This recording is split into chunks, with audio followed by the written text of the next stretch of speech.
Microphone. Hi, and welcome to Spiritual Alchemy Energy, the podcast with Julie. Today I have Dimitria Cook with us. She is an international best-selling author, empowerment writing coach, executive coach, international speaker, also hosts the Writers Lounge and writes a monthly column for an international magazine, Modern Warrior. She's also written many books.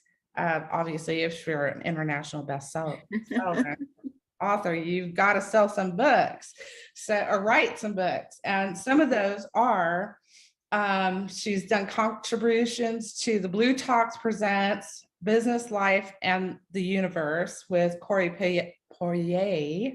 Did I say that right? A little bit of my French comes in. 21 Reflections of the Inner Soul and the Parents Playbook, tips, tweets, and other common sense advice. And our most recent is the non-writers right now, jumpstart your storytelling. Yes. Thank you for being here. I think you're a very powerful influencer with what you do. Thank you. I appreciate that. Thank you very much. I'm excited to be on your show today. Oh, thank you. Would you like to talk about your magazine column? Because that's an ongoing thing for you. Yeah, the column is Modern Warrior. The magazine is Modern Warrior magazine, and that came about through an introduction. You had mentioned Corey Poirier, and that came about through an introduction with Corey. And I've had the opportunity to write, this column. It's kind of like Black Like Me, and just my experiences and what, my family, myself, what we go through, pretty much every day. And, just what it means to be Black in America, so to speak. And it's been a lot of fun being able to, write on that level. And the articles are now available online for anyone to read. I think the website is modernwarriormagazine.com, if I'm not mistaken, but they have, the magazine has put together, it's very empowering, and it's so many amazing writers that contribute to it. And I've really enjoyed my time writing for the magazine. Okay, my question is, have you thought about taking all of those articles and putting them into a book? Not the articles themselves per se, but there's aspects of the articles that will always be a part of me and who I am, and will creep out, in my writing and other places for sure.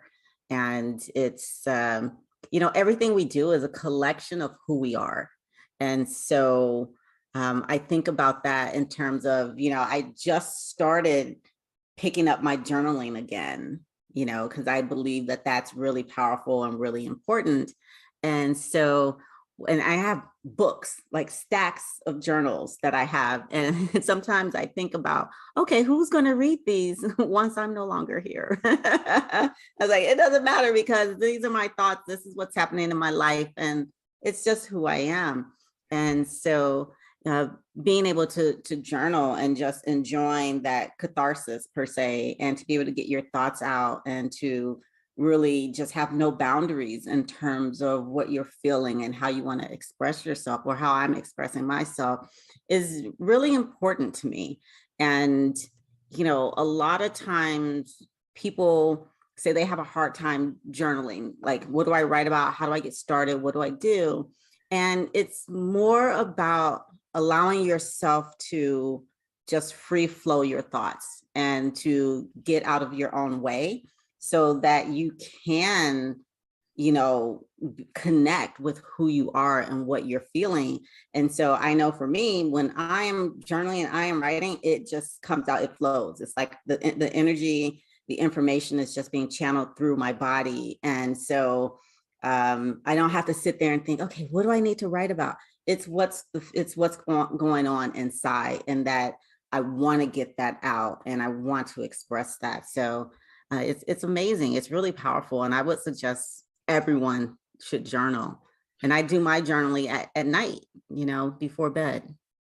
I couldn't agree more with you. And in fact, I had to get a prop to put my laptop on. So I have a stack of journals it's sitting on now. That I totally agree. I've got other stacks of journals. Like, who's gonna read this stuff, really? Right. But I don't at times, don't you pull from that journaling into your writing to Yeah. analyze it?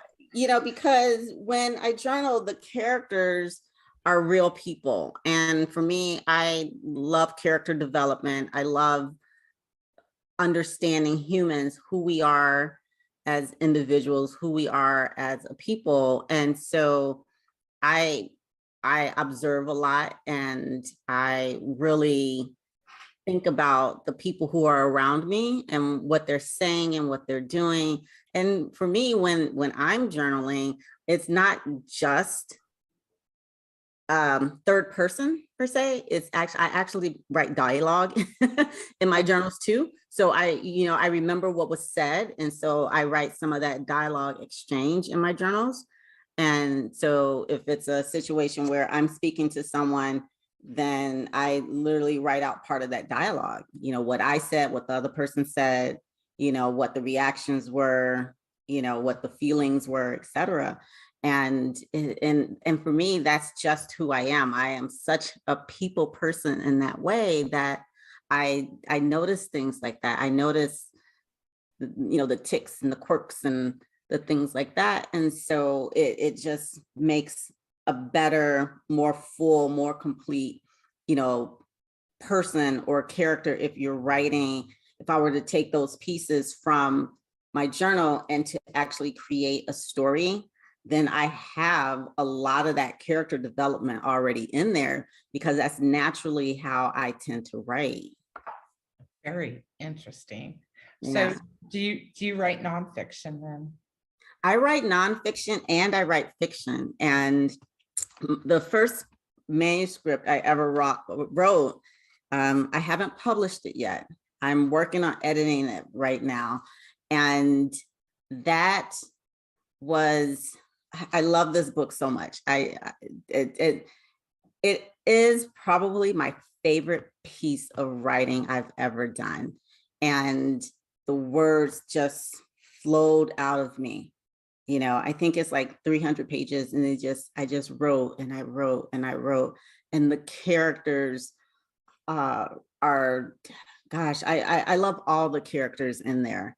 And it's not a typical fiction piece.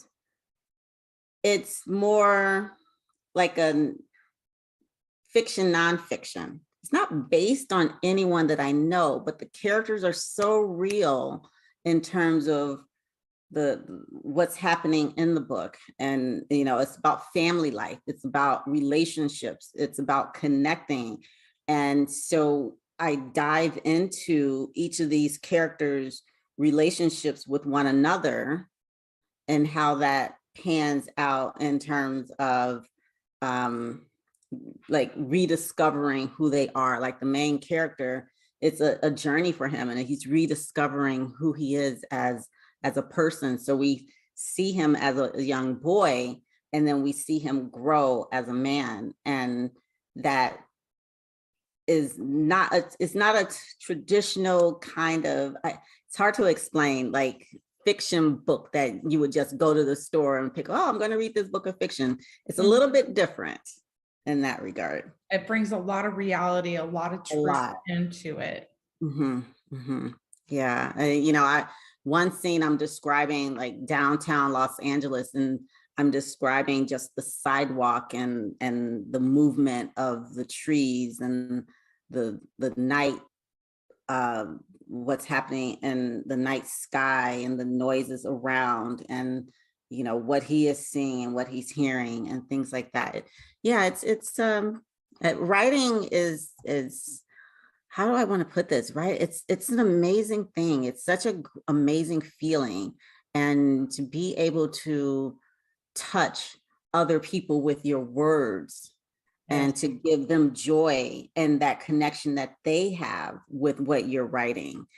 That in connection too on a deeper level. Yeah, it's a heart connection. And like you were just saying, that this particular piece is kind of a reality-based piece.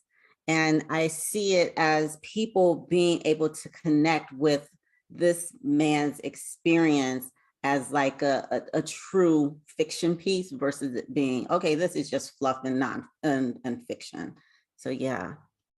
How exciting for you. That's gotta just feel so amazing. I'm struggling with my story right now, but that's neither here nor there.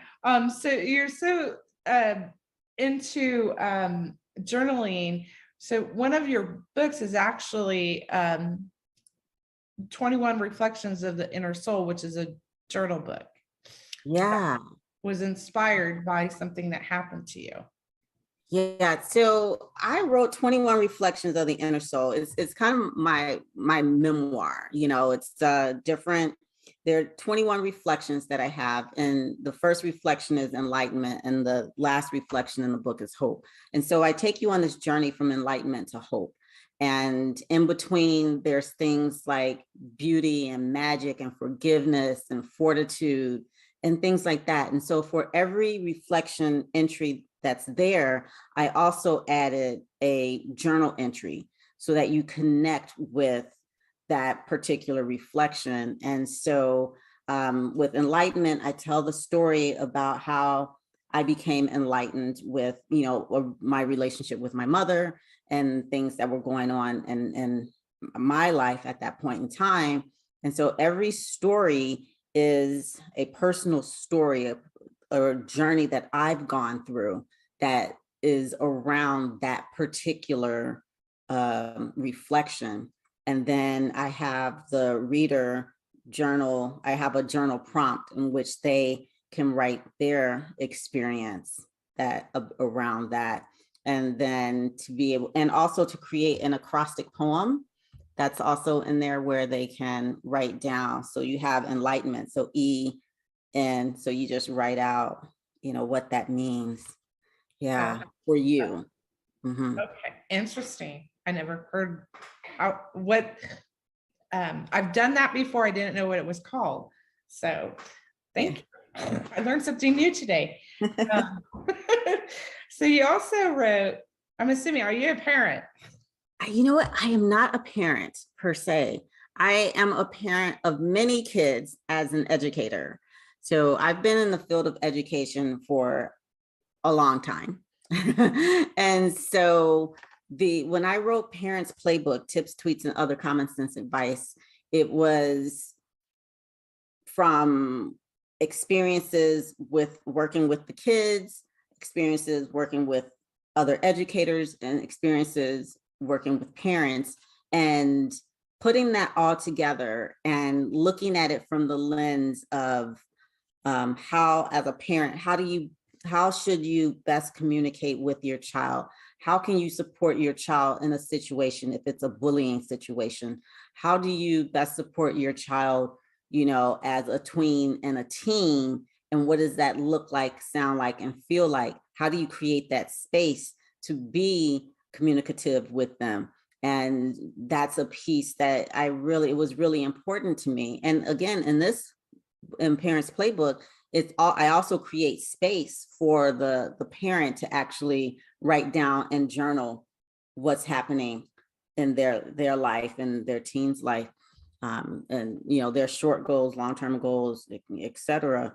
And the book is filled with tweets that I have on Twitter tweets, mm-hmm. And it's everything from parenting to working with your teen and tween. There's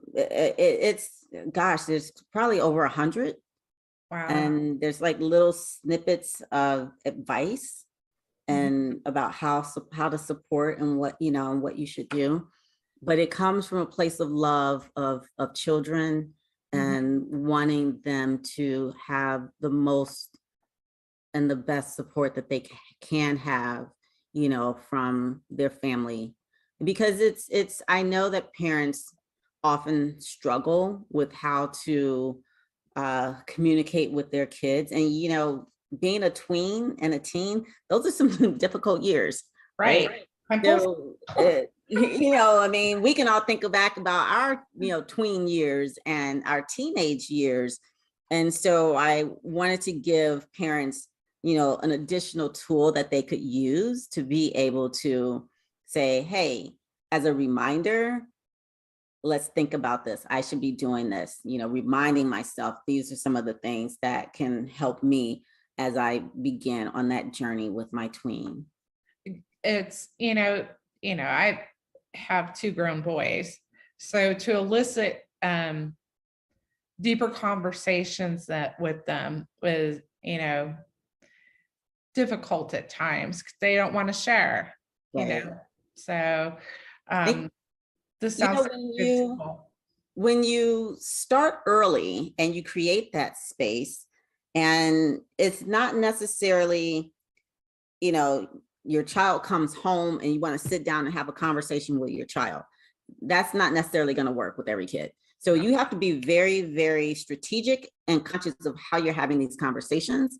It can be a quick 30-second conversation, like in the morning, like as they're brushing their teeth or after they finish brushing their teeth, or, as you're preparing breakfast or as they're eating breakfast, or when you're in the car going to school, coming from school, just sitting down, watching, a movie or TV or listening to music. So it's how you set that up that's really going to help determine how they communicate and you communicate in the future. And making sure that if you have to have that tough conversation, that it's in a space where everyone is available. So no distractions, right? So we want to make sure that the TV is off, the radio is off, the cell phone is on silent or mute, for both parties. Kids have phones now, parents have phones. So you want to create that space. And if it's not a good time to have that conversation, then it's not a good time to have that conversation. So you have to be able to read the room and to know when your child is willing to open up and to allow them that space to open up at the time that they're ready. And you can still ask questions and things like that, but one that's really supportive and not grilling. Right. Right. I completely understand. I've had my days. So you contributed to the Blue Talks Presents Business, Life, and the Universe. Were these more personal stories from you in these situations? Yeah, what I love about this series is that it is personal. It is, I guess I just like to tell personal stories. I'm opening myself up to others' interpretation of who I am and the things that I do. And that's okay. It will resonate with some people and it won't resonate with others. But the point is that Corey created a space for us as writers to be able to connect with and empower not just ourselves, but the other people who are reading, because it's along that spiritual self, and, we do get a sense of I'm not alone, because sometimes we can feel like I'm on this island all by myself. And when you put that into your writing and then other people are reading it, then you realize, what? We're all locked together. I do have that support. There are other people who are out there that have gone through similar situations as I have. For me, I wrote about, my communication with my mom, and, that relationship, a mother and daughter relationship. Oh my goodness, there's nothing like that. you know. It will test you, and you will never find a love that great, you know, whoever you consider to be your mom in your life, you know. Moms can be someone who is not even related to you, you know, or it could be the mom who gave birth to you. But it's that figure, that person in that relationship. And when it comes to mothers and daughters, you know, we oftentimes will butt heads or clash or not understand each other, or, you know, just different things. And so it's about, how do we come together? How do we, you know, what does that healthy love look like? And, right. You know, and how do we keep moving forward with that? Awesome. Awesome. I've contributed to some anthologies myself, so they're always very personal, and trying to help others and connect with others, you know, that are feeling the same way. So I really want to talk about your newest project, and that's the non-writers right now. And tell us about that. So, wow, non-writers right now, jumpstart your storytelling. It came about from this need of, I was constantly hearing people talk about how they're not good writers. They're afraid to write. I don't know where to start with my writing. You know, it's just not good. And we have all these notions in our heads, and that noise has come from, you know, a teacher, a professor, you know, someone that we held in high regard at some point in time, where they were judging and correcting our work. And so, as someone who has my entire background is in writing, you know, as fiction writing, nonfiction, playwriting, and journalism and poetry. So it's getting over that hurdle. And so what I did with this book is, it's a guidebook, and there's three things that was really important for me to do. And that was to flip the mental script, which means I want to help people unlock their block, to get over that hurdle, and to understand where that came from, that you're not a good writer. So I talk about that in the guidebook. And then also, it's to build a framework, which is that whole outlining process. So when we think about writing, you know, we do need to know, everyone's outline is going to look different, right? Some people are very meticulous, A, B, C, D, E, F, G, and then A, B, B, you know, and others are going to have a simple outline. Okay, I know I want to talk about this. I want to talk about this, this, and this. But it's still important to have that framework as to what it is you're going to be writing about. And then, because, you know, we have our, you know, our action, our rising action, you know, our villains, our heroes. So you have to understand that. And so that's part of that, building that framework. And then the other thing is to exercise your writing muscle. And that's where that importance of writing every day comes into play. So if it's just writing a text message, if it's writing an email, if it's, you know, actually writing a letter to someone, if it's journaling, you know, those are all things that we're doing that's helping us to exercise our writing muscle. And so those are the three key things that I hit upon in non-writers right now, jumpstart your storytelling. And I often tell people, when you're writing, it's like, you know, Beethoven's Fifth Symphony, you know, we have that up and the down, you know, and that's where you take your reader on that journey. And so we're going back to basics with this guidebook. And if you have a noun and you have a verb, you're a writer. Put it together. He ran. So now you're just going to expound on that. So you start adding your adjectives, your adverbs, your direct objects. You know, you start adding color to the character. And that's part of that character development, the storyline. And so I started out, as an example, in non-writers right now. I started out with man, one word, man. And then I show how I built upon that old man. And then I created this scene just from this one word. And for me, when I get going, it's that channeling that just comes out. And so I just sit there and it flows. And I know it's not as easy. It doesn't flow like that for everyone. So that's why it was important for me to kind of do a little sentence diagramming to help people get over that fear and to understand. Because when we're kids, our imaginations are huge. We are creating stories all the time. And then as we get older and someone says, you know, this doesn't make sense, or or it's grammatically incorrect, or the spelling is atrocious and things like that. Okay, we can fix the spelling, we can fix the grammar, you know, so let's work on the storytelling aspect of it. And everyone is going to tell a different story. And the way that you tell your story is going to be different than the way I tell my story. But I wanted people to really be able to get over that fear and to just start writing again. Great story. Great book you put together. I have to share a little story myself.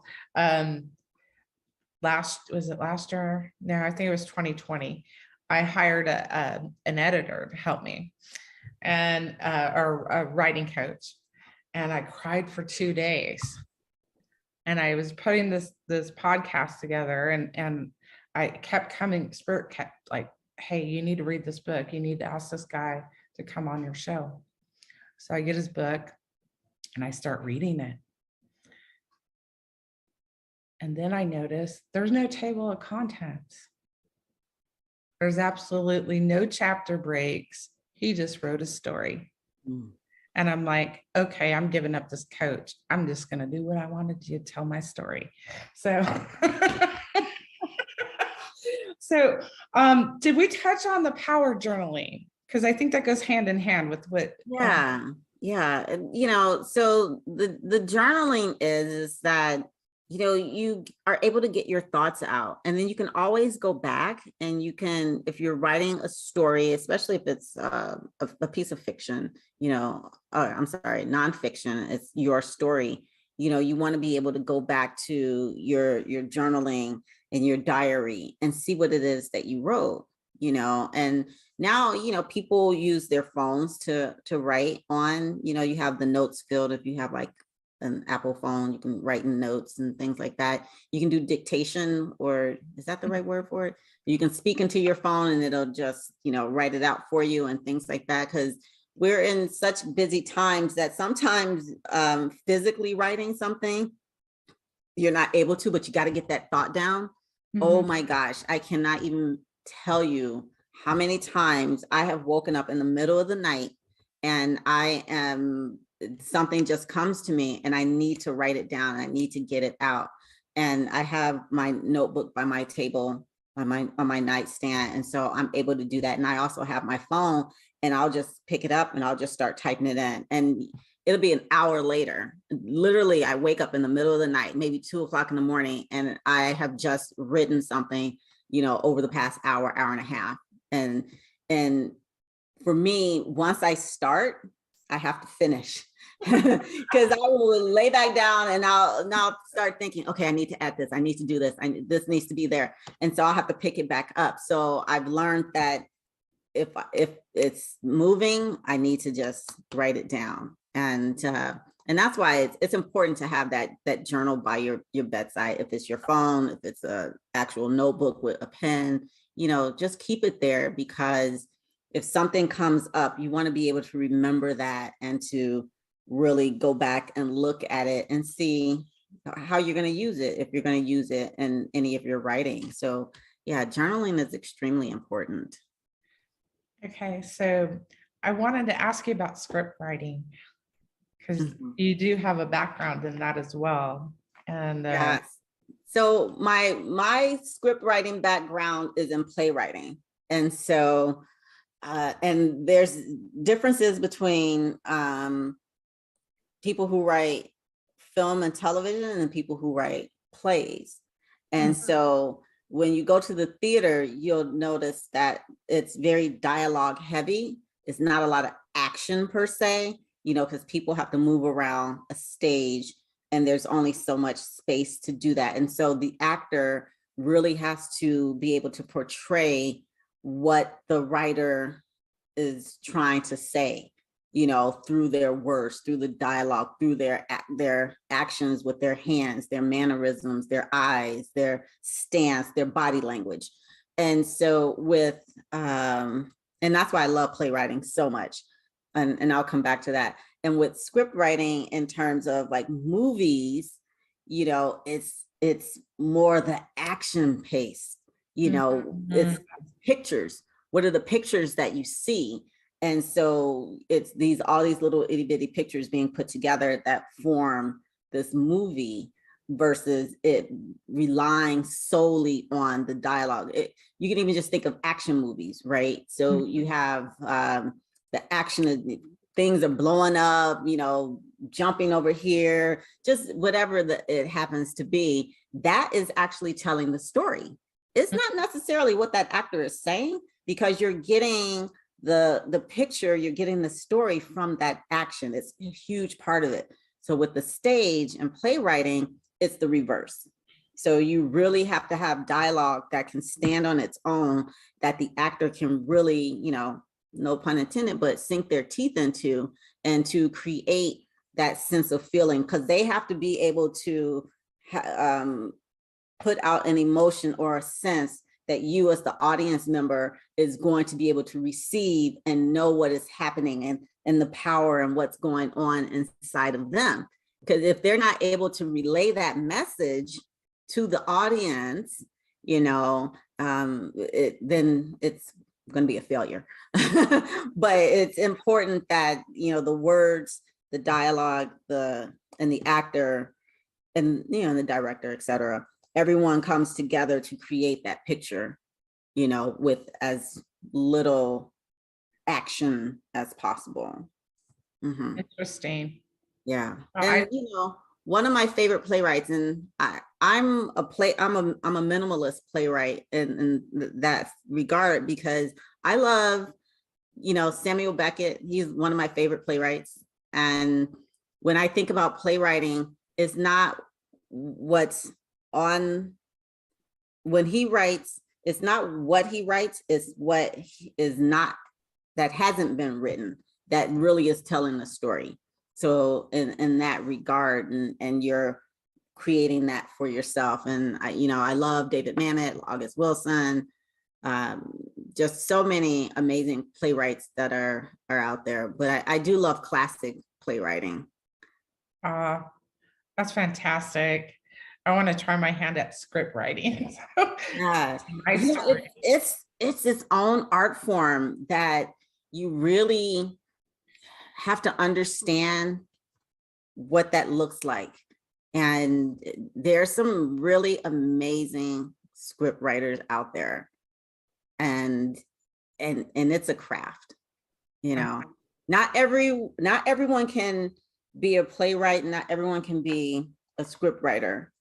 And television has its own little quirks too, television writing, so now you've got this half an hour drama or comedy that's been condensed, scripts, that's a 2-hour movie, 2.5 at most, that gets, shot. And then you've got the plays that are, anywhere from a 10-minute play to a 1-act to a 2-act play. And so the times can be all various, so it's diving into whatever genre that really, captivates you is really important to just go for it.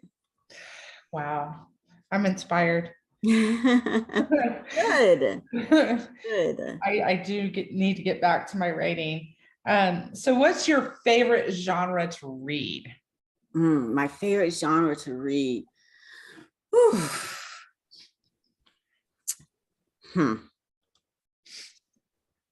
I would say, I ask people this all the time, not all the time, but I do ask people, if you were stranded on an island and you could only take 2 two items with you, what would you take? And one of them couldn't be the Bible. You're not allowed to take the Bible. And so if one of the items, if I had to take an item with me and it was a genre, that's hard to say. I might take a play. I think I would take a play, because then I have my imagination that I could use. I could start filling in the blanks. I could start creating my own, what was the backstory or where is it going to go from here kind of thing. And maybe I might add some more characters to it. Maybe I would change it up. So all these different things would be going on in my head. So I would say playwriting is probably my favorite genre to read, because I love dialogue. I love people. They fascinate me, Very, very interesting. So my book is very dialogue heavy. Yeah. And some people are very challenged by dialogue heavy work. And we are a society that moves in, that we see things in pictures now, and our attention spans are really short. And so, having something that's heavy in dialogue, it may not necessarily resonate with a huge portion of society, because we've moved away from, reading in that regard. And, we see things. I always tell people, MTV really did a doozy. It really changed the way that we communicate, and seeing things happen so quickly and so fast. And now we have Twitter. You can only get your thoughts out in so many characters. And then you have TikTok now, where you get these short, and Snapchat and Instagram, and, so you're telling a story in such a short amount of time. And it can be difficult to do that. It's a gift. It's an art in itself. I'm blessed to have you here today and talk about all this. So it's seriously, you have no idea. So thank you. So we had a similar experience. We're going somewhere else now. Okay. We're going to Arizona. So okay. we both had this experience of, yours is maybe different than mine, but I did hear Native Americans chanting in the Arizona desert. Mm-hmm. And for me, that was a rite of passage, I felt, and a calling. Mm-hmm. So could you share your experience with that? Yeah. So I am, I'm African American, but I'm also Native American and Irish. And one of my friends, who is also part Native American, she had asked me, she's like, hey, let's go to Sedona, Arizona. I was like, okay, well, what's Sedona, Arizona? This is many, many years ago. And I was like, okay. She's like, well, we have to really get prepared to go to Sedona, because they have these things called vortexes, and it's a lot of energy and things like that. And I'm like, okay. So we did a little research on the vortexes and read about it and things like that. Yeah, I'm game. I was like, I'm going to Arizona. I'm going to have a good time, really enjoy myself. And so, we went to Arizona, and we actually, we went to several vortexes. And my favorite vortex was Bell Rock. And so people who are familiar with Sedona, Arizona, there's Bell Rock. And I tell people, I'm putting this out here now, is that I want to be cremated and my ashes scattered on Bell Rock. So make it happen, people. But while I had this experience, and you really have to open yourself up to feeling the energy and what is going to happen to your body, to your soul, to, the person that you are. And so we walked up, we climbed up Bell Rock, and she went one way, I continued to go another way, and I just laid down and was just really taking in everything that was around me. You know, the beautiful sky, the beautiful red rocks, you know, just, it was amazing. And so I'm laying there and I'm watching the clouds like form above me, and it really captivated me. And I'm just looking at this, and I'm in awe that I'm having this experience, and just this, I feel very settled and calm and things like that. And then I start hearing something, and I started hearing like this chanting, and this like a ritual, you know, Native American ritual. And I rise up and I look, and then I am watching this ceremony take place. And in the distance, I'm watching this Native American ceremony. And it just fascinated me. And I was like, wow. And I started thinking, because it's real, you know, I see the people, I hear them, I know what's going on. And then I came to a realization that I'm having a vision. This was a vision. This is, you know, they weren't there. This was an actual vision.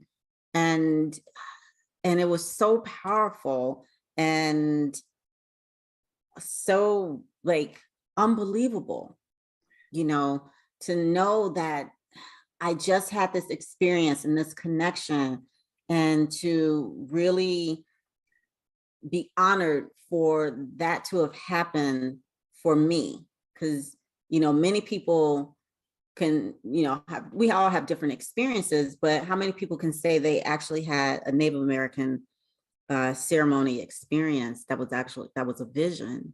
And for them to allow me to experience that, I'm very appreciative and grateful and thankful for that. And, you know, I'm often feel very close to, I don't know much about the Native American side of my family, but I often feel very close to it, very connected. And sometimes when I have dreams, it's around that. You know, I have dreams about, you know, the wolf and others and things like that.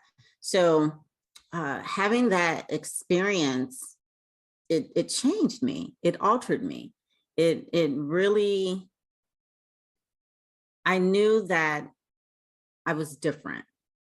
I knew that I was forever changed at that point in time, you know. Do you feel that that ceremony that was going on was in honor of you?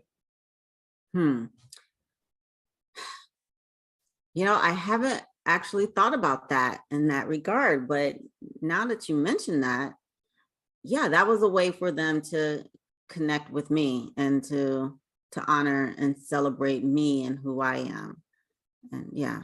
Yeah, I didn't see anything. I didn't see much inside of my head, but I felt like I was going crazy. I'm like, this is really happening. I really hear this. I'm not going to say anything because I feel crazy, but this is really happening. And this is in honor of me for what I was doing in that desert then. Yeah. And opening yourself up to connect, because it's not present to everyone, you know, only to people who are in that moment and at that moment where they're able to receive it and to connect with it.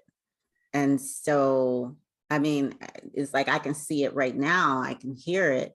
And I was like in awe. Like I said, I was just in awe. I was like, this is amazing. This is great. And then it came back to me and I was like, wait a minute, I'm back in reality here. You know, and it was in the distance, but I could hear it as if it was happening right in front of me. Right. Yeah. Right. I wonder how many other people have that experience there. I don't know. You know, we all have different experiences. Like when you go to Sedona and you allow yourself to embrace the energy that's there, you know, you connect in different ways. Like my friend, she went hiking up on one of the vortexes and she came back gray. She literally came back gray. Yeah. And she left that morning, came back, and she had gray hair. It's like, wow, that was very impactful, you know.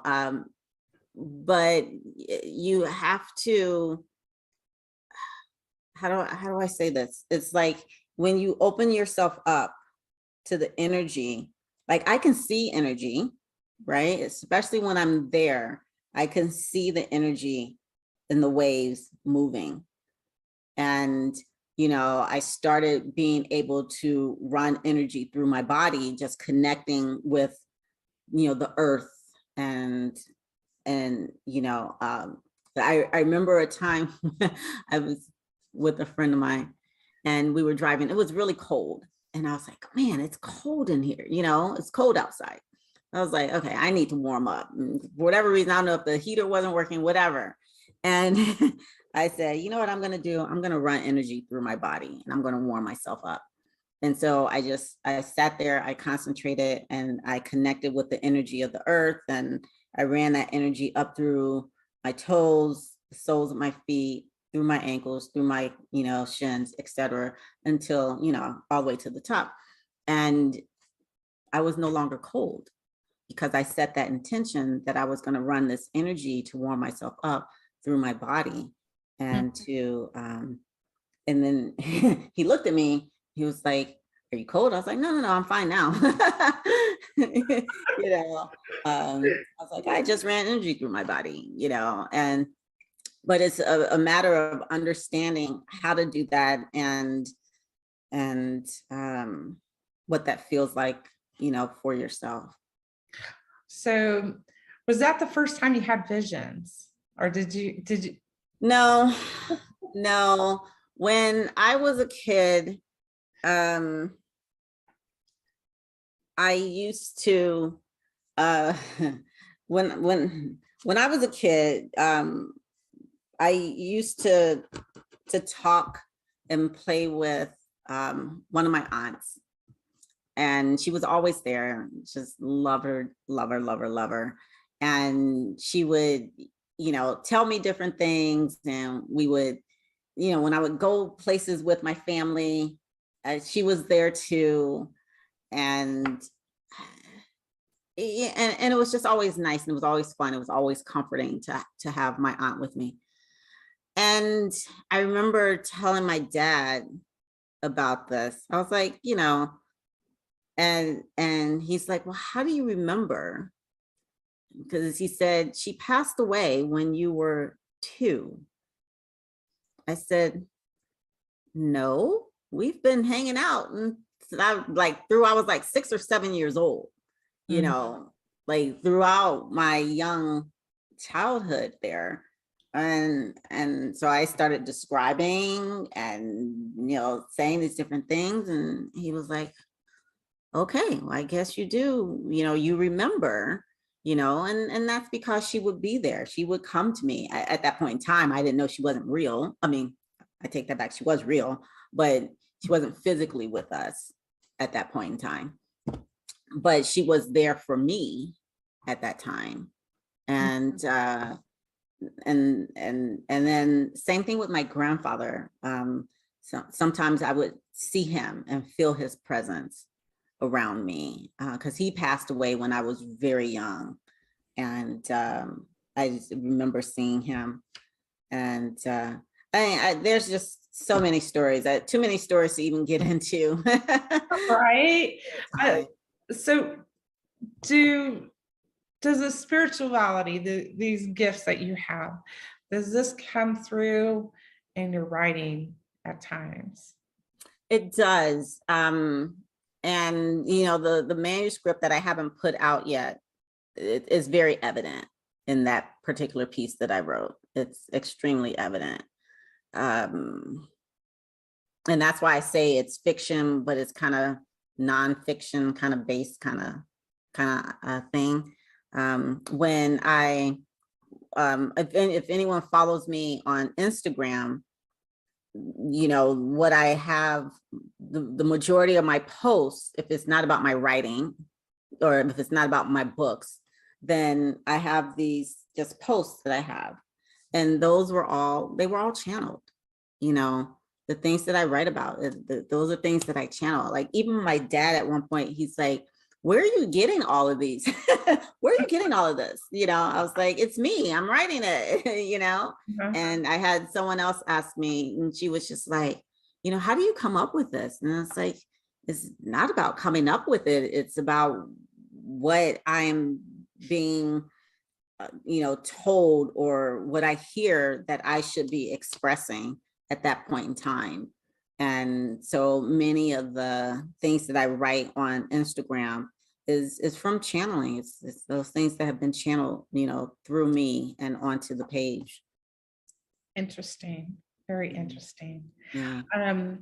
So before we go, do you have any course offerings or where you want to direct people to get help from you for writing or inspiration from you on Instagram?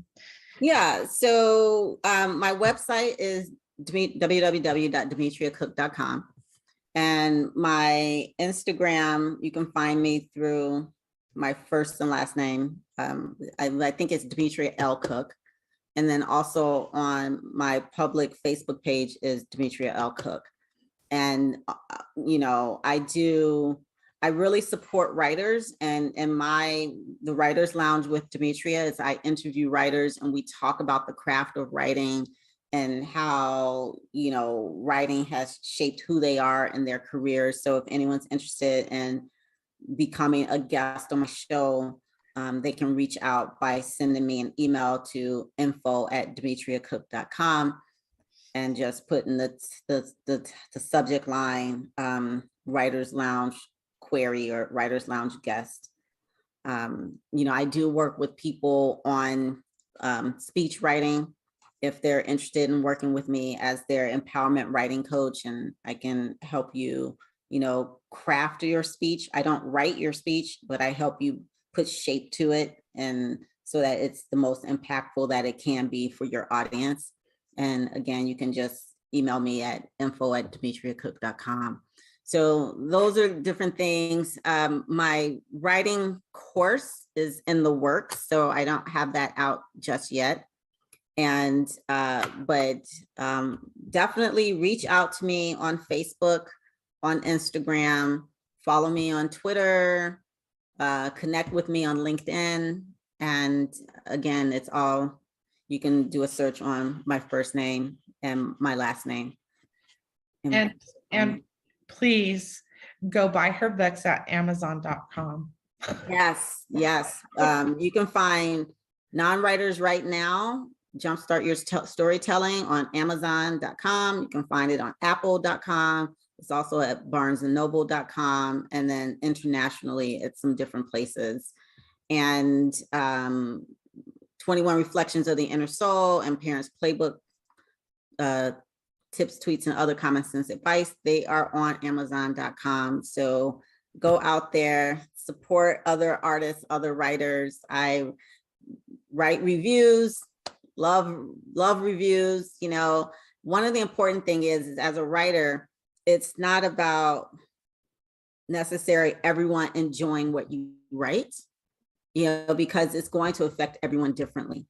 And it's not my responsibility. I had a professor that said to me, you don't have to defend what you write, because writing is subjective and it's gonna, connect with some people more than it connects with others. And so if you enjoy my work, great. If you don't enjoy my work, it wasn't for you, and that's okay. There's something out there for everyone, but I am here to really help people to jumpstart their writing. And then the next guidebook I'm going to be putting together is, because I'm also a trained journalist, I'm going to be looking at newsprint journalism versus the social media writing that we're doing today.